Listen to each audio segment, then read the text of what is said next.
My wife cheated on me and left me, but years later, she returned with another man's child, wanting us to form a family.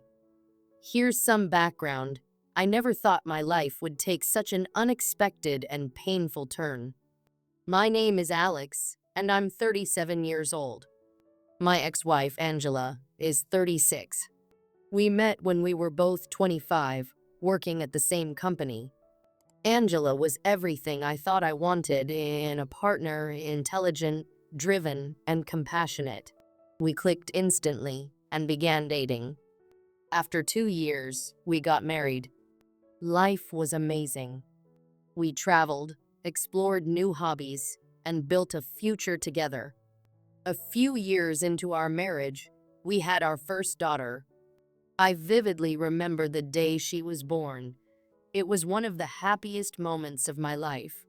Angela was a wonderful mother at first, doting on our daughter and managing the house after she chose to quit her job to be a stay-at-home mom. 2 years later, Angela became pregnant again. This time, the pregnancy was unplanned, and her reaction wasn't the joy I had hoped for. She seemed unsure and even resentful, but ultimately, she decided to keep the baby. I assured her I would support her no matter what. I didn't want her to feel trapped or forced into a decision she wasn't ready for. Our second daughter's arrival should have brought us closer together, but it had the opposite effect. Angela became moody, irritable, and distant. At first, I thought it was postpartum hormones. I told myself it was temporary and did everything I could to make her feel supported. I stepped up at home, juggling my full-time job with cooking, cleaning, and childcare. Months passed, but Angela's behavior didn't improve. She spent most of her days watching TV, barely interacting with the children or me. Even our older daughter began to notice the change. She avoided Angela, scared of triggering one of her angry outbursts. It broke my heart to see my little girl walking on eggshells around her own mother. Eventually, I hired a housekeeper to help with the chores Angela neglected, even though it strained our budget. I hoped that taking the pressure off her would help her recover, but nothing changed. She still refused to help around the house or engage with our daughters. She'd complain about how exhausted she was, yet all she did was sit on the couch, watching reality shows. After 6 months of this, I realized we couldn't keep living like this. The housekeeper's wages were eating into our savings, and Angela showed no sign of improvement. I decided it was time for a serious conversation. I arranged for my parents to watch the kids for the day and sat Angela down to talk. I tried to approach the situation gently, explaining how much I needed her help, not just for financial reasons, but for the sake of our family. I reminded her of the loving, caring woman she used to be and expressed how much I missed that version of her. But instead of understanding, Angela exploded. She accused me of being unsupportive and selfish, claiming I didn't appreciate everything she'd done. When I pointed out that the housekeeper had mentioned she spent most of her day watching TV while the kids were left to their own devices, Angela became enraged. She accused me of spying on her through the housekeeper and lashed out, blaming me for all our problems. The argument escalated until Angela shoved me, causing me to fall backward into our glass coffee table. The table shattered, and I ended up with cuts and a badly bruised back. Angela immediately began apologizing, crying and begging for forgiveness, but I couldn't ignore the fact that she'd lost control. After a trip to the hospital, where I received stitches and treatment for minor injuries, I told Angela I couldn't trust her anymore. I asked her to move out temporarily and seek therapy. For the sake of our daughters, I wanted to give her a chance to improve before making any permanent decisions. Angela moved in with her parents and began therapy. Her therapist diagnosed her with postpartum depression and I felt a glimmer of hope that things might get better. For a while, it seemed like they were. Angela attended weekly therapy sessions, and her anger issues seemed to be improving. We even started attending couples counseling together. Around 6 months into her therapy, I allowed Angela to visit our daughters under my supervision. She seemed to be making progress, and I was cautiously optimistic. But then, out of nowhere, Angela began pulling away. She stopped attending therapy regularly and ignored my calls and texts. When I asked her what was going on, she claimed she just needed some space. I tried to be understanding, but her behavior didn't make sense. Finally, after weeks of being avoided, I decided to visit her at her parents' house. Angela had always discouraged me from visiting, claiming her parents blamed me for her issues and didn't want any drama. But I couldn't ignore the growing feeling that something wasn't right. When I arrived, her parents were cold and dismissive. They refused to tell me where Angela was and slammed the door in my face. Determined to get answers, I decided to check the backyard, where I knew Angela often spent time. That's when I saw her sitting on a swing, laughing and kissing a man I didn't recognize. My heart sank. Angela saw me and immediately ran after me, but I didn't stay to listen to her excuses. I drove home, blocked her on all platforms, and began preparing for a divorce. The divorce process was messy and painful. Angela's betrayal cut deep, but what hurt even more was her decision to give up parental rights. She claimed she wanted a fresh start with the man I'd seen her with, a childhood friend she had reconnected with while living with her parents. Her family supported her decision, blaming me for everything and encouraging her to choose her happiness. It took years to finalize the divorce. Angela fought for alimony, but my lawyer and I made sure she left empty-handed. I was the one who had supported our family financially, and I refused to let her benefit from her betrayal. 5 years have passed since the divorce. I've focused on rebuilding my life and raising my daughters. Despite the challenges, we've created a happy, stable home together. But just when I thought Angela was out of the picture for good, she came back with a child from her relationship with Juan. She claimed she wanted to start fresh and form a family again, as if the years of betrayal and abandonment had never happened. Her audacity was staggering. I told her in no uncertain terms that she was not welcome in our lives. My daughters deserve better, and so do I. Looking back, I've realized that Angela's departure was a blessing in disguise. It forced me to confront the dysfunction in our marriage and prioritize my children's well-being. They've grown into wonderful, resilient young girls, and I couldn't be prouder of them. Angela's return was just another chapter in a story I've already closed. My focus now is on moving forward, not looking back. The years I spent dealing with my divorce were some of the hardest of my life. I wouldn't wish that kind of pain and upheaval on anyone. But I knew I couldn't let the challenges break me, not when my daughters depended on me for everything.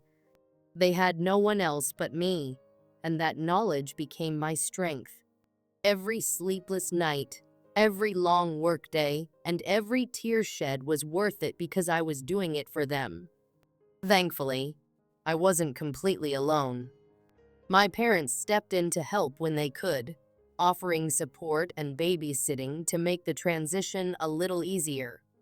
I'll always be grateful to them for their help during that time. With their support and my determination, I slowly found a way to balance my responsibilities at work and at home. It wasn't easy, but I managed.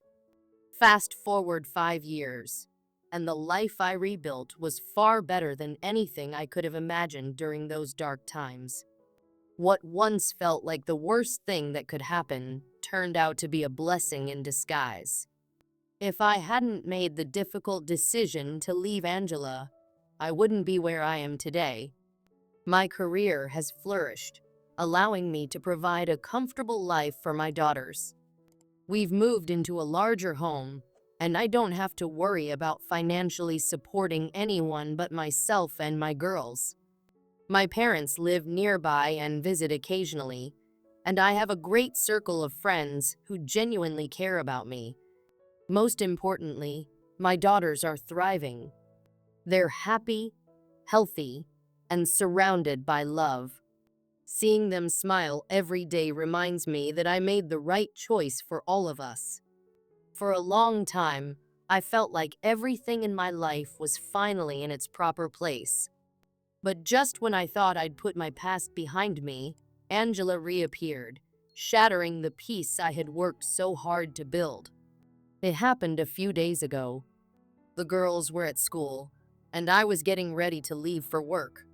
When I opened the door, there she was, Angela, standing on my doorstep, holding the hand of a little boy who couldn't have been more than 3 or 4 years old. I didn't need to ask. I knew immediately that he was her son. My heart raced as I tried to process what I was seeing. Before I could say a word, Angela broke down in tears. She told me she was there to apologize, to fix things. She claimed she had changed and was ready to be a family again. She wanted to give our marriage another chance. Her words stunned me. It was as if she had forgotten everything she'd done, the betrayal, the lies, the abandonment.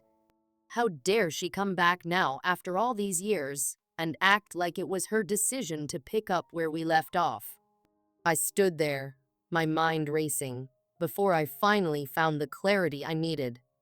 I told Angela that this wasn't her family anymore. That ended the day she chose to cheat on me and leave. The divorce was just a legal formality. And as for our daughters, she had willingly renounced custody. She had no right to claim them or me as her family now. After saying my piece, I closed the door. I told her to leave and not to come back. For the sake of the little boy standing beside her, I refrained from yelling or making a scene, even though I was seething inside. I could hear her crying outside for a few minutes, but I didn't reopen the door. Instead, I focused on securing my home and left for work. I thought that was the end of it. But when I returned home, my parents called me, demanding to know why I had rejected Angela. That's when I learned the truth. They had been in contact with her for a while. They were the ones who gave her my address and encouraged her to reach out to me. Their reasoning? They believed it was time for me to reconcile with Angela for the sake of the girls. According to them, Angela was divorcing the man she left me for and deserved another chance to be part of our family.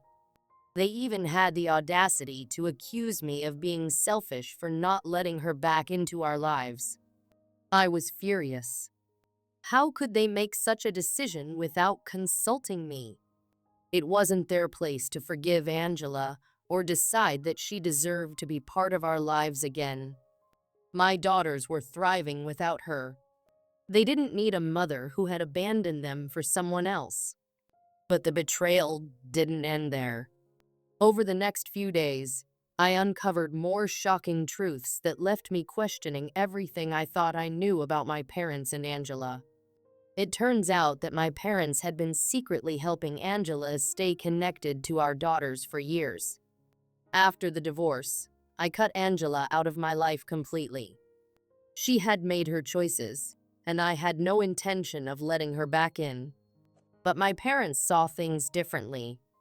They believed she deserved to maintain a relationship with her daughters, even if it meant going behind my back to make it happen. Whenever I dropped the girls off at my parents' house, Angela would visit. My parents bribed the girls with toys and candy to keep quiet about it. When I asked the girls about their day, they told me they'd been playing with a friend. I always assumed they meant one of my parents' real friends. I had no idea they were referring to Angela. When I confronted my parents about this, they admitted everything. They justified their actions by claiming they couldn't let a mother be cut off from her children.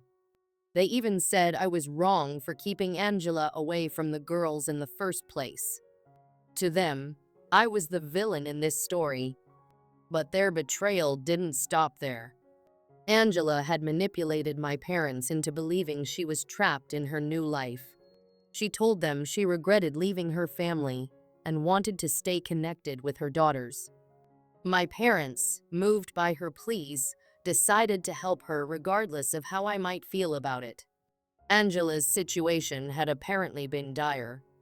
The man she left me for had grown distant and controlling. He didn't want her to have any contact with her old life, including her daughters. When Angela realized she might lose both him and her children, she turned to my parents for help. Now, the man she left me for has abandoned her completely. He's moving for a new job and wants nothing to do with her or their son. Angela, desperate and alone, decided to come back to me, thinking I would welcome her with open arms. But she was wrong. I've since decided to take legal action. I'm filing restraining orders against Angela and my parents. I've also spoken to my daughters about what happened. It broke my heart to learn how much they had been manipulated and intimidated into keeping secrets from me. Angela and my parents even told the girls they'd be punished by God if they told me the truth. Looking back, I feel like a fool for trusting my parents so completely. But I'm determined to protect my daughters moving forward. They deserve to feel safe and secure without the shadow of their mother's betrayal looming over them. As for Angela, she made her bed years ago. Now she has to lie in it. The life she chose, the life she sacrificed her family for, has crumbled around her. And while part of me feels pity for her, the rest of me knows she brought this on herself. Justice, it seems, has finally been served. Update 1: I've officially taken a major step in protecting my daughters and myself. After consulting with my lawyer, the petition for restraining orders was filed against my parents and Angela. This decision wasn't made lightly, but it was necessary to ensure our safety and peace of mind. Following this, I had an open and honest conversation with my daughters about the situation. I explained to them that moving forward, they would no longer have contact with their grandparents or mother. It wasn't an easy conversation, but I felt it was important to be upfront with them. They seem to understand for now and are handling it better than I expected. Still, I know this will be a challenging transition for them, especially considering the emotional turmoil they've endured over the past 5 years. To help us navigate this change, I've arranged for family therapy sessions. My hope is that these sessions will provide my daughters with the tools they need to process their feelings and heal from the trauma. While it won't be easy, this marks the start of a new chapter for us. We're leaving the past behind and focusing on building a happier, healthier future. Update 2. Hello everyone. I want to take a moment to express my gratitude for the overwhelming support and kind messages you've sent our way. It means the world to me and my daughters to know that so many people care about our well-being. As an update, the restraining orders have officially been served to my parents and Angela. They are now required to appear in court in a few days. I have no idea how they've reacted, as I've blocked them on all platforms. Additionally, I've asked my friends not to engage with them if contacted. This was a necessary step to create a barrier between us and their toxic behavior. To further ensure our safety, I've increased security around my home. This includes installing surveillance cameras and reinforcing the locks. For now, I'm working from home to keep a closer eye on everything. I've also taken precautions regarding my daughter's school. I had a detailed discussion with school authorities, informing them of the situation. Initially, I considered keeping my daughters home for a few days, but I didn't want their education to suffer because of the actions of others. Instead, I've arranged for their teachers to monitor them closely, and I personally pick them up after school every day. So far, everything has been calm. I'm doing everything in my power to ensure Angela and my parents cannot contact us, though I'm aware they might still try. My hope is that the restraining order will discourage them and that we can finally move forward in peace. Update 3. Hello again. I'm pleased to share some good news. The court has officially granted us a restraining order for the next 5 years. This means Angela, my mother, and my father are legally required to stay away from my daughters and me. Should they violate this order, they will face serious legal consequences. Although this is a significant victory, I remain cautious. During our last encounter, their anger and hostility were evident, so I'm not taking any risks. I'll continue all the security measures I've implemented for the foreseeable future. On a positive note, my daughters and I have started attending regular family counseling sessions. These sessions are already helping us work through some of the pain and confusion we've experienced. While there's still a long way to go, I'm optimistic about the progress we'll make in the months ahead. My primary goal is for my daughters to feel safe, loved, and happy. Thank you once again for your kind words and support. Knowing that so many people are rooting for us gives me strength during this difficult time. Update 4. Unfortunately, I must share a recent incident that has left us shaken. Despite the restraining order, Angela and my mother showed up at my house unannounced. When I opened the door, I was stunned to see them standing there. Angela immediately began shouting, accusing me of tearing her family apart and taking her daughters from her. My mother stood behind her, wearing a cold, defiant expression. Despite the chaos, I remained calm and asked them to leave, reminding them they were violating the restraining order. Angela refused to back down, continuing her tirade. Realizing the situation was escalating, I quickly sent my daughters to their room to protect them from the confrontation. I assured them they were safe and told them to stay there until I called them. The argument continued for what felt like an eternity, with Angela hurling accusations and my mother silently supporting her. I repeatedly asked them to leave, but they refused. Eventually, I managed to de-escalate the situation enough to get them off my property. Before they left, I made it clear that if they returned, I would not hesitate to call the police. While I refrained from involving the authorities in the moment to avoid further distressing my daughters, I planned to consult my lawyer about this incident. After they left, I comforted my daughters, explaining the situation as calmly as possible. This encounter reinforced my decision to keep my daughters away from such toxic influences.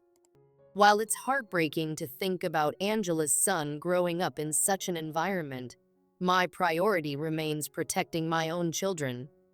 We'll continue to focus on healing and moving forward together.